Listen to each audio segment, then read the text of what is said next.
মা একটা গীতার কথা বলবে, তাই আমি নারায়ণকে নিলাম। গীতা মনেই তো নারায়ণ। মা ওখানে বসে আছে চান টান করে রেডি হয়ে। চলুন দেখাচ্ছি। মা, গীতা ভাগবত পড়িলে পরে আগে জানো মানুষটা কি। হ্যাঁ। মানুষ না বাঁচলে ভালো, গীতা ভাগবত দেবটা কি। পড়িলে কোষে মানুষ ভালো, বাঁচিলে কোথায়। বেদের সার গীতা ভাগবত, মানুষের যা আসল কথা। দেখো, আমরা মানুষ, মানুষের জন্ম হয়েছি, কিন্তু আমরা মানুষকে মানুষ বলে ভালোবাসি না।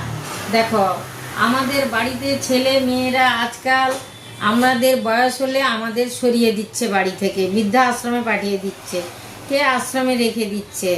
কিন্তু আমার ঠাকুরের আশীর্বাদে দুটো মেয়ে, দুটো জামাই আমাকে, এ মেয়ে রাখে, ও জামাই মেয়ে রাখে, সব মেয়ে জামাইরা আমাকে ভালোবাসে। তাই আমি কামনা করি ঈশ্বরের কাছে যে তোমরাই আমার মতো সবাই মেয়ে ছেলেদের ভালোবাসা পাও। তোমাদের এই বলে আমি শেষ করছি। মা একটুকুনি শোনালো। মা সে গল্প করে তো, আশ্রমে যায়, এসব অনেকে অনেক রকমের থাকে বলে, তাই মায়ের খুব মন খারাপ। এই যে নিয়ে চলে এসেছি, এবার তো ওই মঠে যায় না, কিন্তু এবার আমার কাছে এখন 2 মাস থাকবে, তারপরে বোনের কাছে যাবে। কিন্তু সেইটাই মার খুব আফসোস যে কেন ছেলেমেয়েরা মাকে আশ্রমে কোনো এই জায়গায় রেখে দেয়, কেন কাছে রাখে না, দুমুঠো ভাতই তো খায়। এইটাই, এই জন্যই মা বললো আমি একটু শোনাবো, জানিস তো তোর বন্ধুদেরকে যে কেন এটা করে।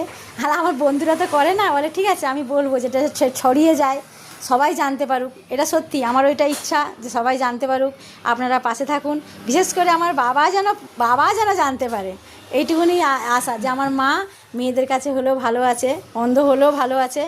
আর যাই থাকুক না কেন, মেয়েরা মূর্খ থাকলেও মাকে ভালো রেখেছে। নুন ভাত খাবার যায়, ডাল ভাত খাবার।